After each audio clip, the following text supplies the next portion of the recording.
Welcome to the Tarryn Reeves Show, where your journey to empowerment takes center stage.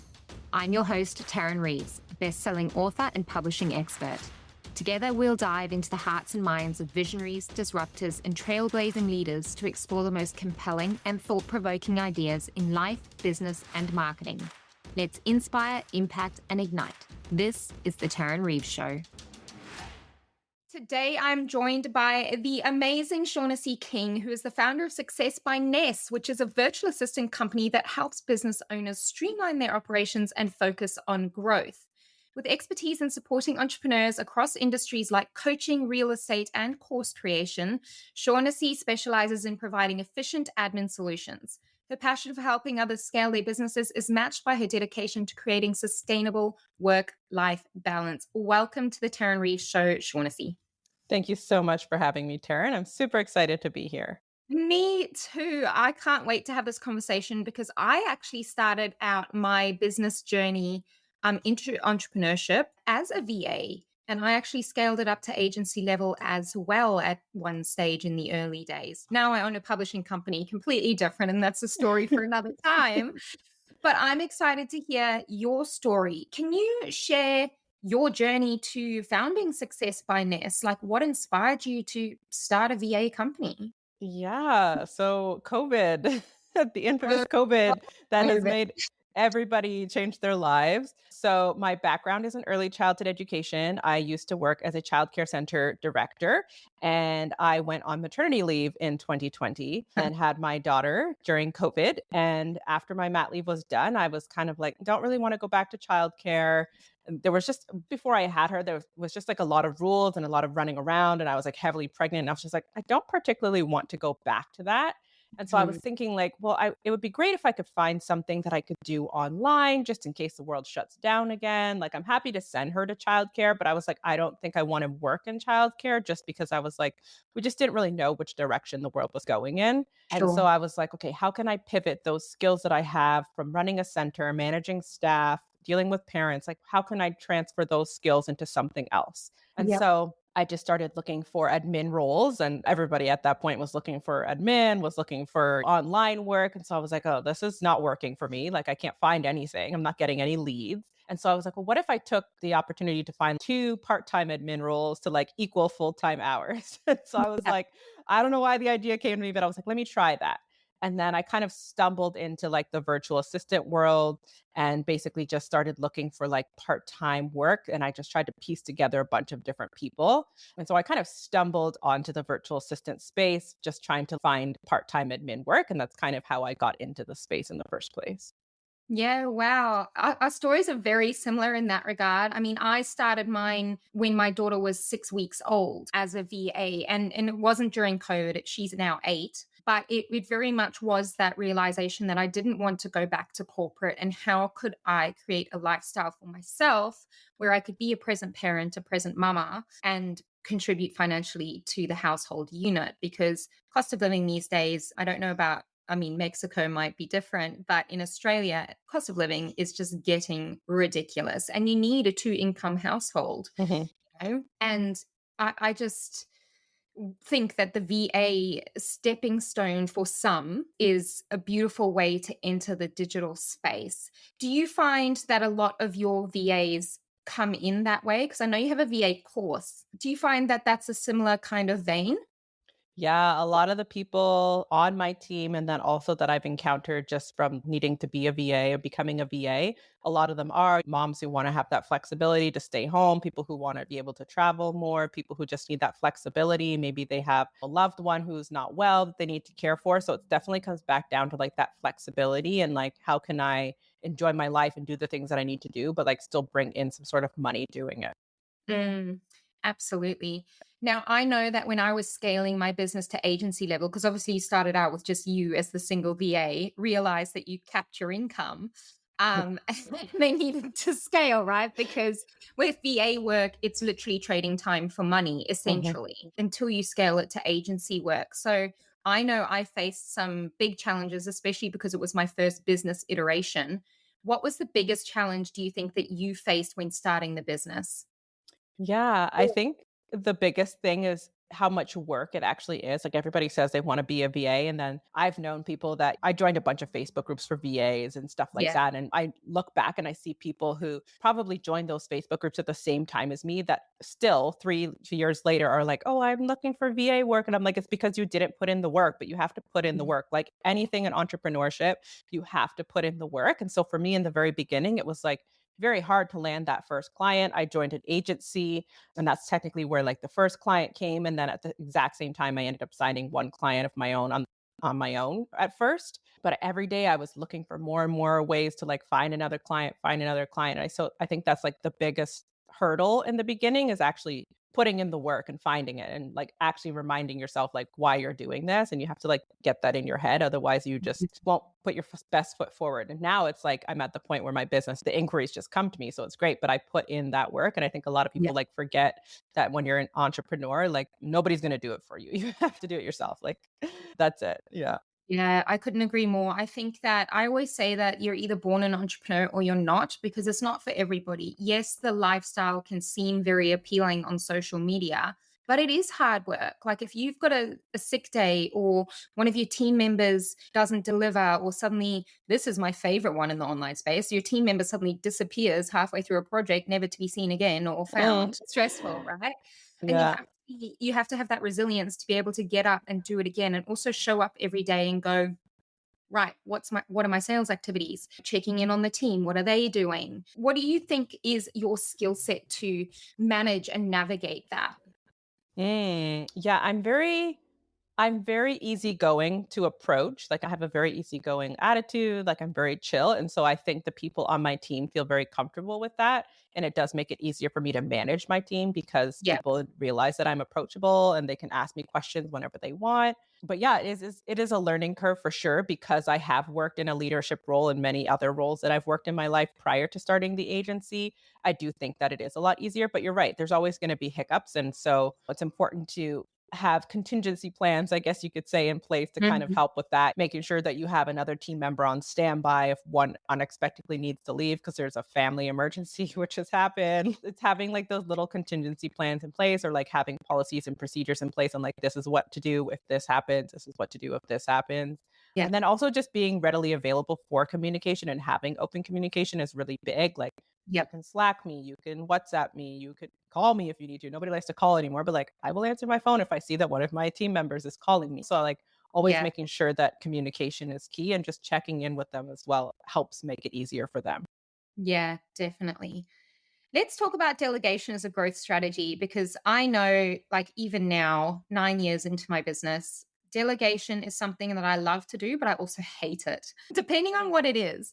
So, why, in your opinion, is delegation so crucial for business growth, especially for us visionary leaders?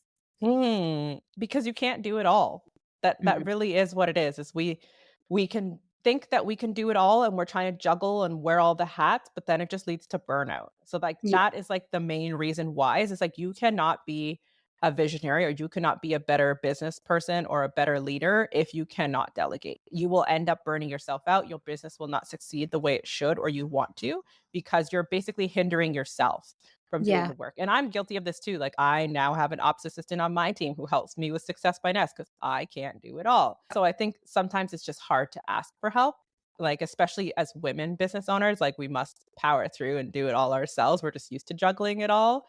And so I applaud the people who are willing to take the help and ready to delegate. But it is hard, but it just ends up leading to burnout and stress. And we don't want that.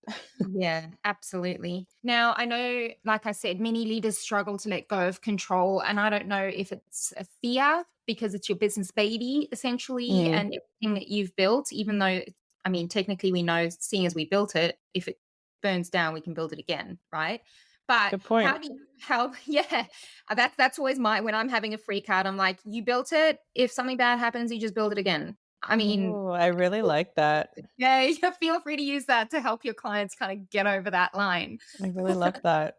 How do you help entrepreneurs get over that fear of delegation? Do you have like tools and techniques that you use, or is there a container that you kind of hold them in? Tell me about that.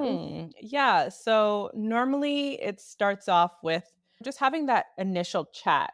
And like when I use it as like a discovery call, but sometimes they don't end up signing on. So it's just more just like a casual chat and they get a reality check and maybe they realize like, "Oh, okay, this is what I need. I do need a VA." And other times it's like, "Oh, this isn't for me right now or it's not in my budget," but at least they know some of the things that they need to do. But we generally talk about like the things that are pain points in their business. So things that like, oh, one example I often give is like, oh, you're not getting into your inbox. So you're leaving money on the table because maybe you're not responding to an inquiry. And I literally had a call with a woman a week ago who was like, oh, yeah, I have brand partnerships that I haven't responded to because I didn't check my email. And I was like, oh, I was like, you are literally what I always preach in like my social posts where I'm like, you're leaving money. I was like, you are literally leaving money on the Mhm. table, like by not checking your inbox. I was like, that is literally thousands of dollars sitting in Yeah. your inbox and you didn't respond to it. Right. So just like reminding them that just those small things like not checking your email or like being double booked in your calendar is like literally costing you money. And Mm. if you don't like checking your emails and you don't like uploading your blog post, then don't just get somebody else to do it. Because in the end, when you hire somebody else to do it, sure, it's costing you something up front to like pay the VA, but you're getting time back, which means you're getting more money. And it's like I have to help them see like the grand scheme, like the bigger picture. And then they kind of realize, like, oh, yeah, like the small nominal fee to pay a VA is way better than me missing out on like thousands of dollars because I was double booked or because this, for some people, things like their newsletter and their blog post is something that does drive revenue to their business. So I'm like, if you forgot to schedule that out, now that's like you're not building the rapport that you're supposed to build by sending it out weekly. So it's just like small things that like will add up over time if they don't Mhm. get it Yeah, done. 100%. Now, obviously, every business owner starts out as a solo person unless they get seed funding and all that sort of stuff, right? But for those of us who bootstrapped our businesses, what do you think are some key indicators for a business owner that they are ready to start delegating to a VA? Because it does Mm. go beyond, I just don't like uploading my blog post because you've got to have cash flow too. Mhm. So, what are those key indicators for those business owners? Yeah, I definitely say if they're already paying themselves, because like some people just have a very expensive hobby where they're not actually, I've only recently learned this more so. Cause like starting out as a VA, like my cost of my expenses to start the business was very minimal in Yeah. comparison to somebody who has a product based business or something like that. So, like in attending different coaching programs that I've been in, I've realized that like some people's businesses, like they have an expensive hobby. They were not paying themselves in the very beginning. So being able to pay yourself is a big one because you can't pay a team member or hire a VA if you don't have income coming to cover that. Another one is just things like burnout or stress or things are getting missed or like contracts are not being sent out or things like that, that like things that can't help move your business forward. If there's things that are not moving your business forward because you keep forgetting to do them or you don't have time or you're too tired, then that's definitely when you need to start bringing on a VA because your business can't continue to grow if you're not putting in the right steps to get it to grow, right? Yeah, definitely. Now, let's talk about your business specifically because my question was going to be what are some specific tasks that a VA can take off your plate? But literally, having been in the business myself, you can literally delegate any task to a VA provided they've got the Mhm. skill set. But so let's narrow that one down because otherwise, this is just gonna be a long list of all the things that businesses do. Let's go specifically to what you and your team offer. What sort Mhm. of tasks do you guys take off business owners' plate? How do you Yeah. give us that peace of mind so that we can go and do what we're good at and leave you guys to do what you're good at? Yeah, so we are very specific in that, like I always say, we're anything that falls under that admin umbrella. So, like, we don't do social media, we don't do like graphic design and content creation. So, we will check your emails, respond to your emails, triage your emails. We will do things like calendar management, project management, and then other things that are very like specific to the type of client that we have. So, maybe you're in real estate. So, we're helping you with your listings and making sure that those are done properly. Or maybe you're a course creator. So we're answering questions to the course community, making sure that they can log in properly. Maybe you're a coach and you have like an online program and a platform, and the people need to get all the details to get logged in, to make sure that they're registered, to make sure they book their one on one calls. So, like, some of the things that we do are like very niche specific to the type of client. But then there's also things that are very simple, like, okay, maybe you have a blog post or an email that needs to go out weekly. So we will make sure that it's formatted properly, make sure that you have the stock photos, the links are working properly, and schedule that out as well. Yeah. Amazing. Beautiful. Now, you don't actually write the copy. This is No. admin. Exactly. Yeah, Okay. exactly. Yeah. So a lot of the times people they already have that idea in their head because maybe they're in the legal profession or they're in the nutrition space. So like they already have the details in their head or they've already compiled the information, but it's just sitting there. It hasn't gone anywhere besides like the Google Doc. And so they need somebody to actually like take the whole thing that they wrote out and put it somewhere else. Yeah. Yeah. Yeah. Beautiful. Now, I know that you're passionate about creating sustainable work life balance, especially because you've got a young child. She's 4, you Hmm. said. And as a mama of 5 myself, I've got Yes. 3 bonus ones and two of my own. It can get very busy, obviously, running the business and that sort of thing. And it is so important because if you're like me, if I'm left to my own devices, if I didn't have kids, I would literally work all day, every day because I love it, right? I'm a workaholic, not gonna lie. Let's talk about this work life balance. Or I actually think a work life balance as an entrepreneur is a myth. I Mhm. don't think that you're ever going to achieve that 50-50 beautiful balance. I Yeah. think it ebbs and flows according to how old your kids are, the time of your life, what you're launching, those sorts of things. But how do you create this work life balance as an entrepreneur, as a person with team members, as a mum? Mhm. A lot of calendar management and time blocking is a big thing for me. I really try to stick to that 9 to 5 work schedule Mhm. just to try to keep things in line. Obviously, we do have like I still do some client work because otherwise I'd be bored to death, in addition to my VAs who do client work as well. But there are those clients, they have like a monthly evening workshop or tutorial or something that they have to do at like 7 p.m. at night or 8 p.m. at night. And so, sometimes I'm working at that time, but it's one day a month. But definitely like time blocking my day. So making sure that like I'm not overbooked and trying to do too many calls at one time because I do have like team meetings, but then I have potential discovery calls that come in and then I have coaching calls that I'm in. And so I try to make sure that those are scattered on the calendar throughout the week. Otherwise, I go a little bit cuckoo doing too many calls on certain days. And I don't do discovery calls on like Mondays and Fridays. Like those Fridays are my free days. I don't take calls on Fridays because it's like I use that as kind of like the CEO day to catch up on anything. Is there anybody that I need to email that I didn't get to earlier this week? That type of thing. So definitely making use of the calendar.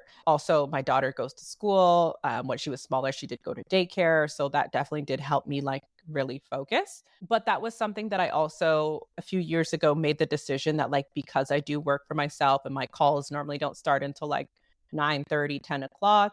I always made the conscious decision to not rush my daughter out the door in the mornings Yeah. because that was something that was I was like, we have to go, we have, because at one point she was going to a daycare that was not that close to our house. So I had to like hop on the train to get her there. And so one day it just clicked and I was just like, who cares? You work for yourself. Like, why are you Mhm. rushing her out the door? You've already given her breakfast. She's in Yeah. daycare. So it's not like school where like, yeah, they have like a more regimented time frame to start and stop. So I was like, okay, I was like, what? Like going forward, we're just gonna saunter out the door. And so that has made a huge difference in like my mental health work Mhm. life balance in the sense that she's casual because like she doesn't feel like she's being rushed out and freaking out and throwing herself on the floor, and I'm also just like morning is good, so like I have time to like enjoy my breakfast, have my morning tea, and like she can play and then we walk to school. And so even now that she's 4, I still have that same approach because I have that opportunity at halfway through the year. Mexico's like where I live. The time zone doesn't change here, but there's daylight savings in Canada. Yeah. And so for half of the year this year, the time was an hour different. And I had to like change my work calls because I was like, I'm not taking calls at 8:30 in the morning when Canada it's 9:30.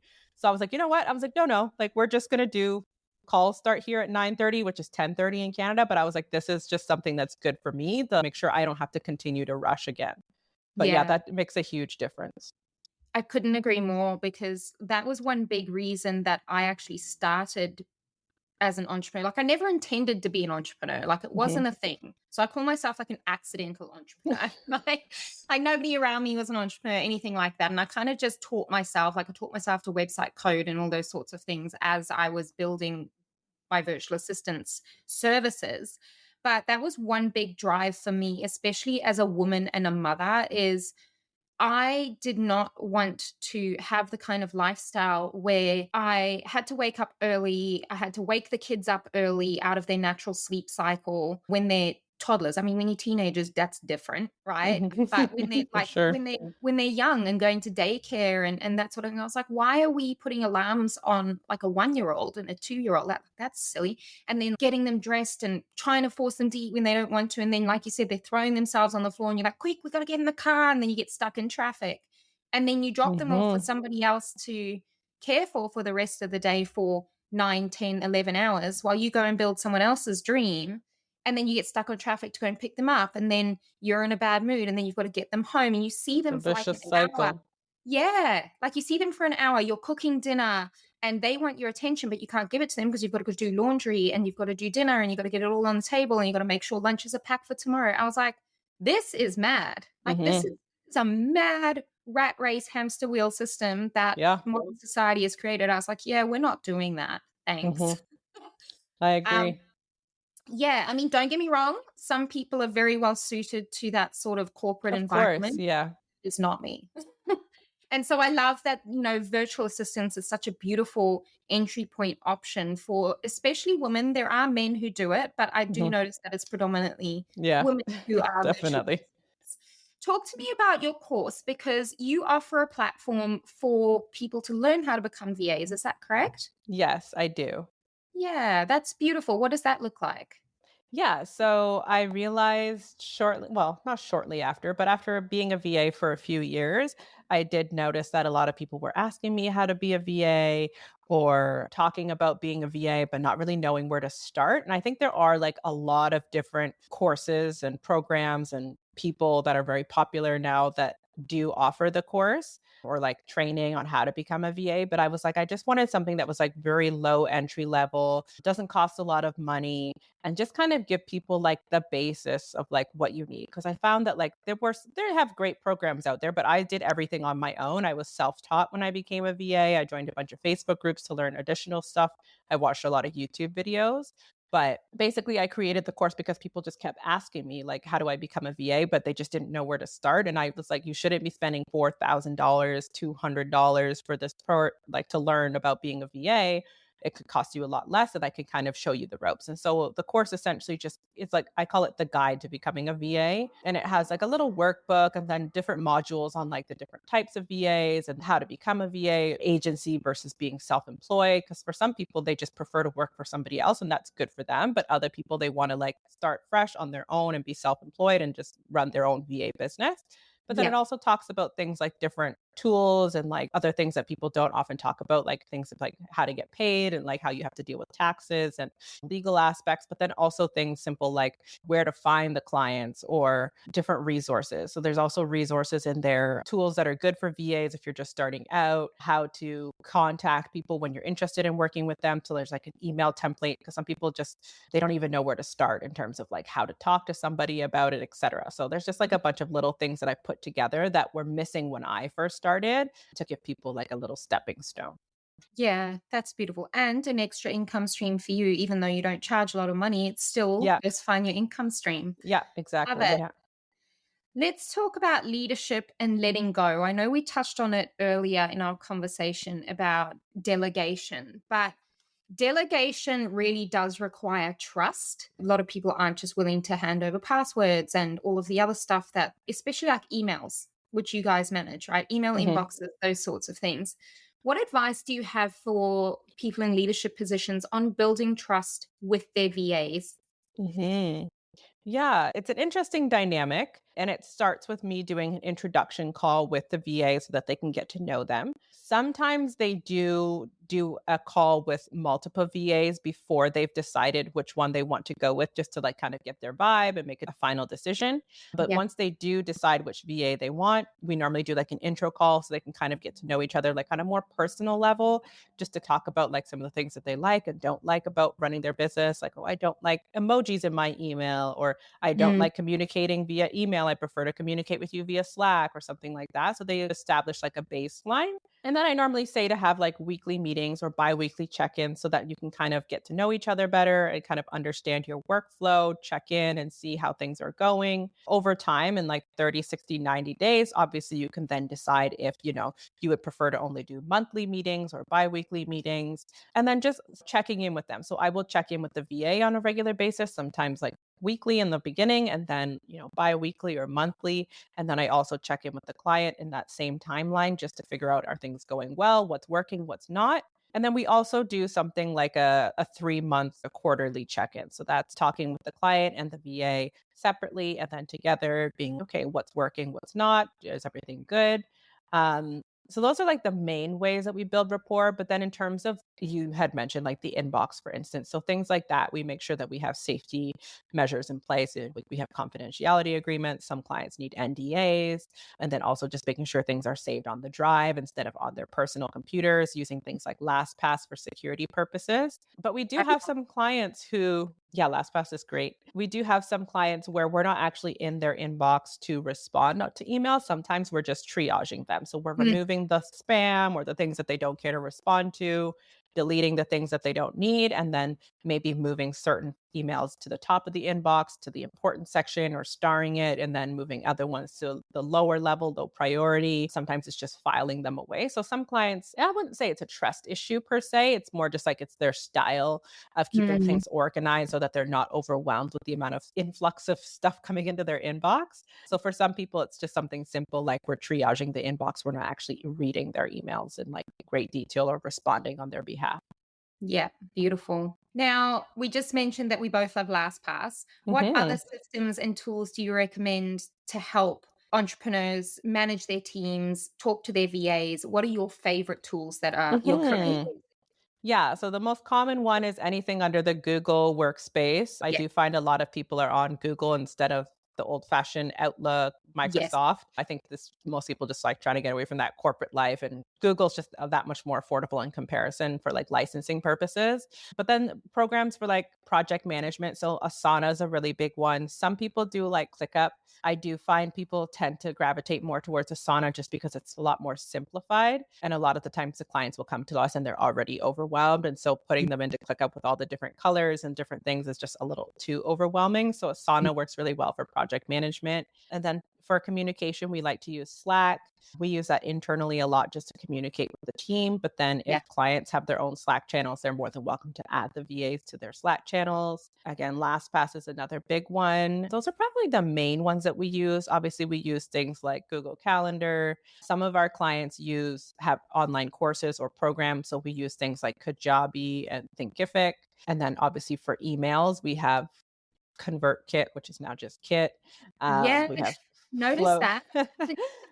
And I jumped on there the other day to check some pricing and I was like, what's going on here? Yeah, they did a rebrand, I think, in the fall. Yeah. Kajabi also did a rebrand recently. Oh, So did they?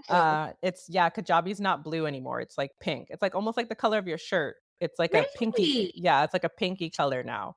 I'm always Um so fascinated when big businesses do rebrands. Like I'm such a mhm. marketing nerd, and I'll be like, what are they doing? Why? Yeah, they like went ghost on like everyone. They were just like, something Yeah. is coming, something is coming. And then they had a big Kajabi like event or something in the States. I actually only know this because another business owner that I met in the States who's from Australia is big on Kajabi. And she came Yeah. to the US for this big Kajabi event. And she's like, oh, they've done a rebrand. And like she woke up the next morning and like, Kajabi was pink. And I was like, that's weird. Yeah. I was like, you went from blue and white to pink and white, but yeah, so that's another one that we use, Kajabi, or yeah, for email platforms, so ConvertKit, Flowdesk, Mailchimp, those types of things. So lots of different programs. It's more just like whatever the client has, we will jump in on because so many clients have their preferred types of Yeah. programs and softwares, but we generally see the same ones keep coming up over and over again. Mm. I'm a Trello girl myself for project Mm, management. The only reason I prefer it over Asana is because I can put the background pictures on my board. It's yeah, very visual. I I just love that idea.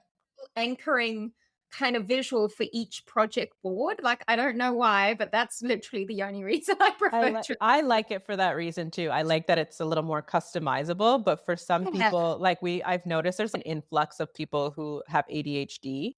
And Yeah. so for them, it's like Asana works really well because it's less distracting and it's just like Yeah. very straightforward. And I'm like, Yeah. yeah, that makes sense. They're like, it's too distracting. I'm like, yeah, Trello and ClickUp are too much for you then. Like just Yeah. go back to Asana. So that's the Yeah. only reason why I always keep coming back to it. I'm just like, if you can't focus and like you get distracted very easily, then like here. That's so interesting because I have that. I am like one of those cats where you shine like the light, and I'm like, Yeah. "Oh," which is why my team is like, "Taryn, you need to finish this project," because I'm a Focus. visionary, right? And I can sit down and do the little tasks because I was a VA, but I hate doing it. It's like the biggest drain on my energy. But yeah, that's so interesting because I like those visual things so I can focus. It helps you differentiate what's what from the Like, instead of this being this big jumbled like 500 projects on the go, because we've got books mm, and our anthology projects, and with books, like there's literally for a solo book, my SOP is 91 steps, right? wow. Yeah, yeah, yeah. That's a lot. It is a lot. And then when we do the anthologies, we've got that, but for 20 different people in the same book. So it's like, Yeah, yeah, yeah. so I need that little That pigeonhole, beautiful that box. And makes sense. go, you're going here. You're going here. That makes sense. That tracks for sure. That's right. Now, what are some common mistakes that you see leaders making when they're trying to scale with support, and how can they avoid them? Let's give them some practical tips. Ooh. The biggest one I would say is being too scared to let things go. Mm. So, one thing that I've recently started doing in our onboarding process is creating and offering the clients like an onboarding checklist, just like 5 steps to start.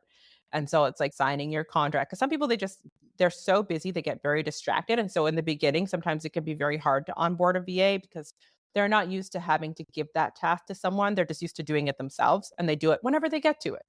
And so in the beginning, it can be a little bit hard. So I've created a checklist of things to do. And one of the things on the checklist is like, make a list of like the things that you don't like doing the most or the things that are causing you the most amount of issues. Sometimes if they have something that's the most annoying thing that they have to do, but it requires a lot of steps, I'll ask them, okay, start with like a Loom video. So take Mm. Loom, record you doing every little thing on the screen, and then the VA will just watch it back to get the idea of it first, and then they can go from there. I'm also really big on taking the time to carve out time on your calendar with the VA to have a call, because like they'll be like, I'm so busy. And I'm like, you have to carve out the time because the VA won't know what you need right off the bat. You can send it all to them in an email all you want, but the second you add a step that's like very specific to your business, we're not going to know what you're asking for anymore. And so Yeah. making sure that they've had that initial intro call, but then setting up a secondary call right away. It doesn't have to be the next day, but like within the same first week of starting, that we can have time to like have the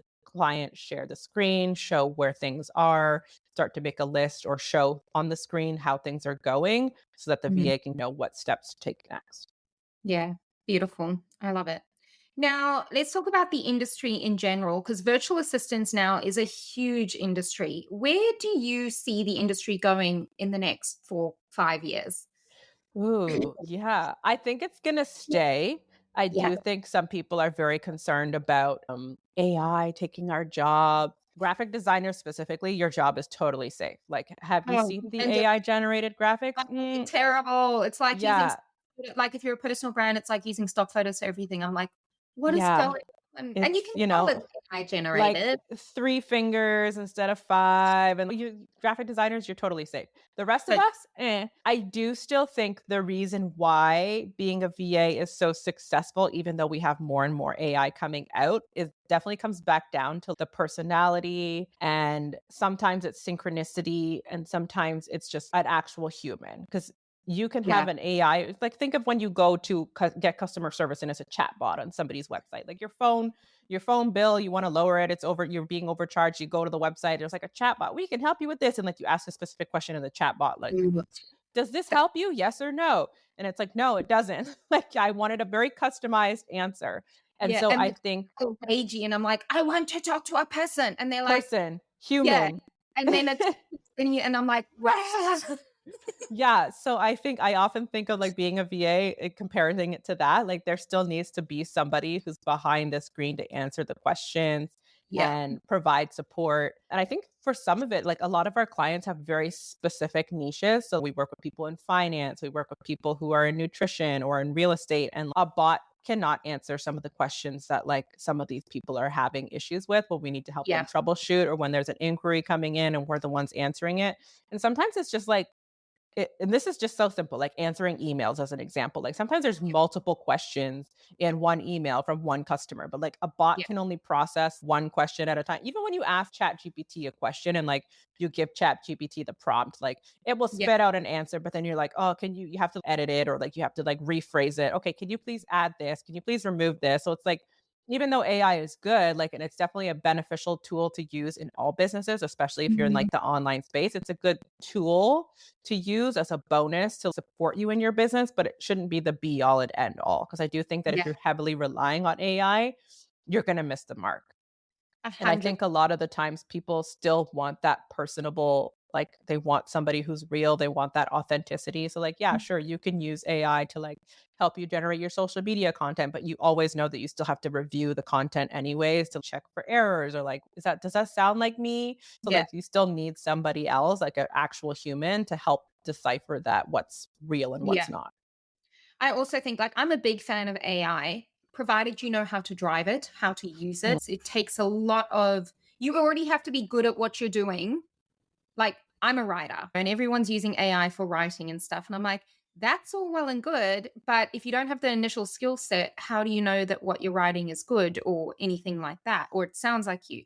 But I also think from a delegation standpoint, depending on what stage you're at in your business, if you are using AI, that's awesome. But it takes time to put in the prompts. It takes time to copy out the stuff into your Trello boards. It takes time to then delegate that to the graphics team. It then takes time for those graphics to be reviewed. So you do need VAs regardless. I think VAs jobs will be always be there, Mhm. honestly, because you Mhm. need someone to drive the AI as well, because that still takes a human input, right? And if Yeah. you are the visionary leader, you can't be sitting there on ChatGPT all day, like doing all of this stuff, because it takes time. You should be doing your sales things, right? Yeah, exactly. Yeah, we just had a client that signed on and he's very big on AI. He's in tech, so that's his thing. And I was like, okay, well, how do you foresee your business growing with the use of AI? Like, do you still think you'll need a VA? He's like, yeah, I think I'll still need a VA. And now it's like the VA is working with him alongside AI. But I'm like, oh, yeah, you don't have the time to do the things that you need with the AI. So the VA needs to do the AI. So I was like, at the end of the day, you've proved the point that like AI is good, but somebody has to drive the AI. And if it's 100. not gonna be you, it has to be somebody else. It has to be the That's right. VA. Yeah. Yeah, I 100% always think agree. there's space for VAs. I love my VAs. I love my team, honestly. Mhm. I could not do what I do without them. I'm so grateful for them. Agreed. What's one piece of advice that you wish every entrepreneur understood, like really understood about scaling with support? That's a good question. The support should be there to make your life easier, Mm, not harder. I have talked to many people who have had a VA and it was not a good experience, or they have somebody on their team, but it's basically creating more work for them. And I'm like, their job is to make your life easier in some way, shape, or form. Not necessarily everything of your, not every aspect of your business might not be easier, but the one aspect that you hired them for, it should like make it less stressful. And I think there's just this misconception that like, oh, I hired somebody, so everything's supposed to go like super smooth. Yes, it should. You're going to have hiccups, but it shouldn't be so stressful that it's like making your life more difficult or giving you double the work. yep, agreed. Now, I feel like we've had a really insightful conversation about all things that it takes to Mhm. delegate and the power of our VAs to help us scale our businesses. But we have a tradition here on the podcast called the book drop. Obviously, I'm a massive book nerd, and I want to know, our listeners and viewers want to know, what book can you recommend that has changed your life either personally or professionally? This is a good one. Mm. I always come back to this, and it's because so the book is The 4-Hour Work Week by Tim Ferriss. Yeah, and in the book, he actually does talk about hiring virtual assistants to like help him run his business, and like it costs him next to nothing because he hires them from eastern side of the world. And originally my husband read that book many, many years ago, like maybe 2016, 2017. Before I was like, he's like, "Oh, you should be a VA." He said that when he read the book. And I was like, "I don't even know what a VA is. Like nobody does that. Like that's not a thing." He clearly said that like they were in Southeast Asia. Like we Yeah. live in North America. Like this is not relevant. Fast forward like I don't know, 5 years, something like that. And I became a VA.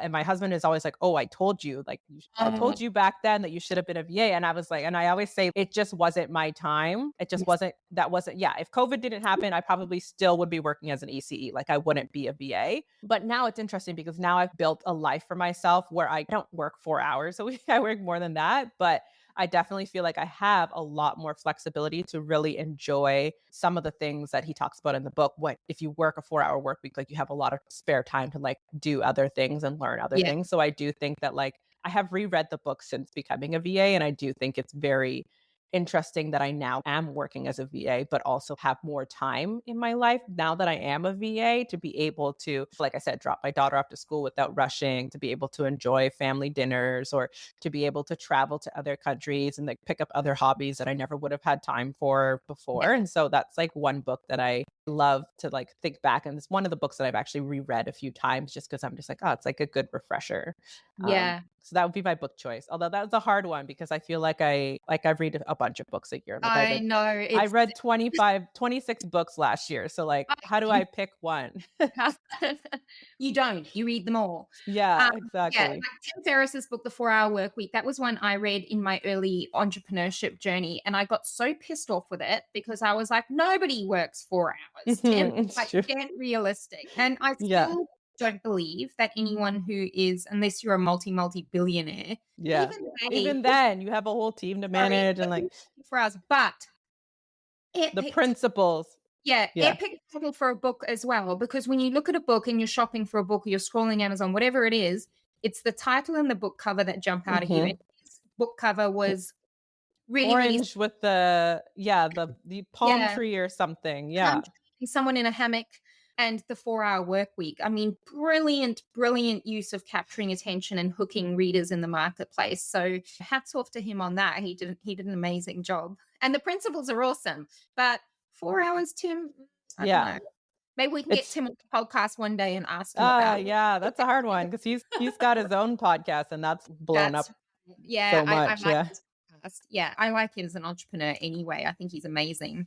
Yeah. Agreed. Nessy, thank you so much for sharing your wisdom with us today. And if any of you want to connect with Shaughnessy and her team, and I highly recommend you do if you're looking for admin support and VA work, I will pop all of her information in the show notes. Thank you so much for being a wonderful guest on the show today. Have a fantastic rest of your day in Mexico. Thank you, Taryn. It was a pleasure being here. Have a great rest of the day.